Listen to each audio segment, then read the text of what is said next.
Bolezen COVID-19 ne izbira. Zanjo lahko zboli vsakdo. Od vključno 20. oktobra je bilo od začetka izbruha bolezni v Sloveniji potrjenih 15.983 primerov.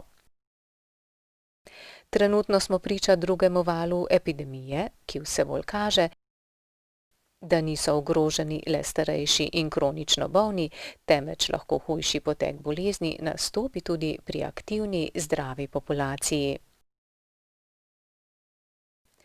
Magistrica Tina Grošelj, urednica oddaje Prisluhnimo tišini in spletne TV, nam je zaupala svojo izkušnjo spopadanja s koronavirusom.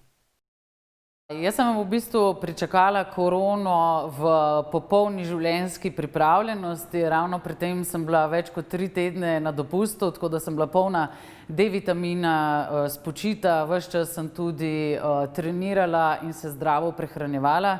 Moram pa reči, da ko sem se okužila, da sem se soočila z izjemno hudimi simptomi, 15 dni praktično sem bila, jaz opišem kot rastlina.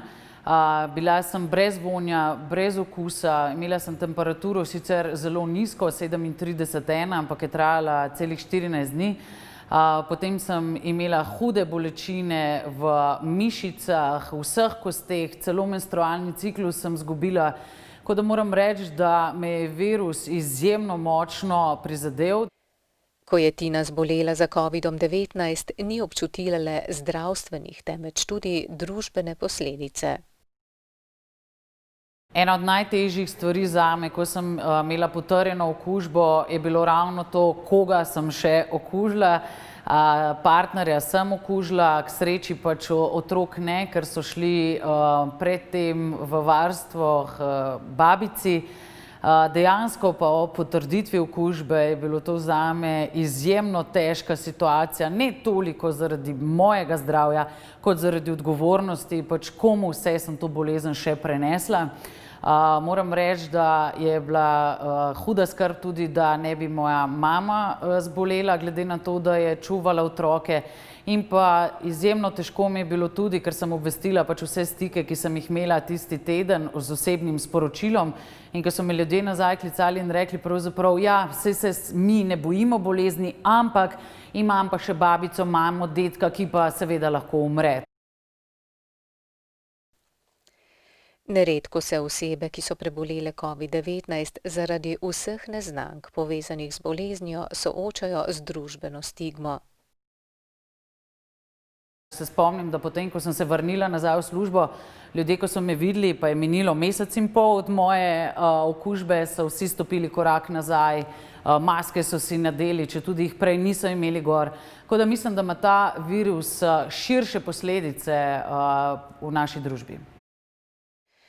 Zaradi resnosti tudi smrtnosti bolezni COVID-19 in vseh dolgotrajnih posledic, ki jih pušča pri obolelih, od kronične utrujenosti do srčnega popuščanja, se prej lahkoveren odnos družbe do koronavirusa spreminja.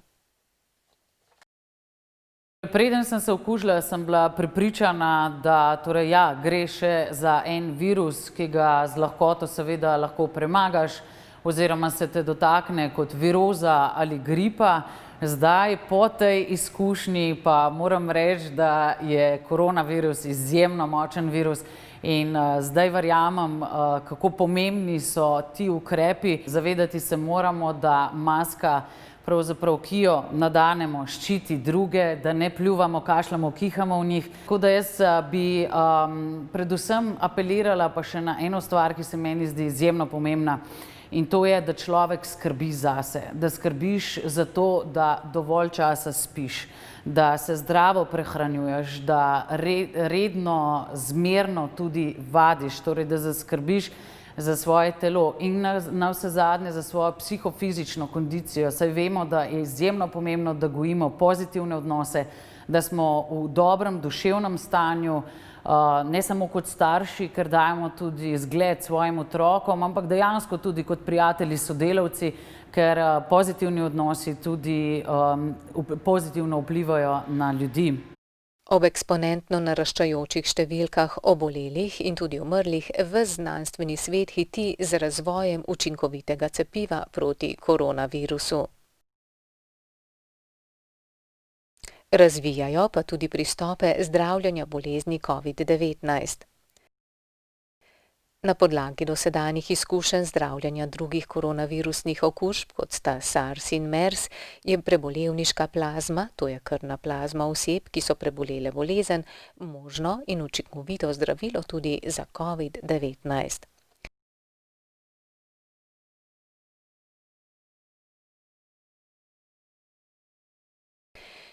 Zaenkrat na tak način v Sloveniji niso zdravili še nikogar, krvno plazmo pa že zbira in hrani Zavod za transfuzijsko medicino. Mi vsi prebolevniki imamo v svoji krvi prisotna protitelesa, da pa bi lahko bili dobri darovalci plazme, torej primerni.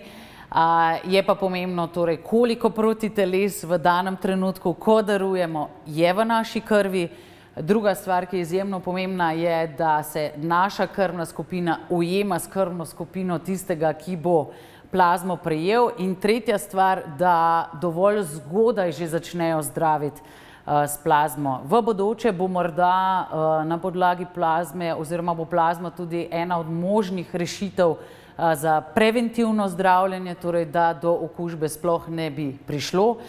Tako da po mojem mnenju je humano, da se čim več prebolevnikov odzove in pride na darovanje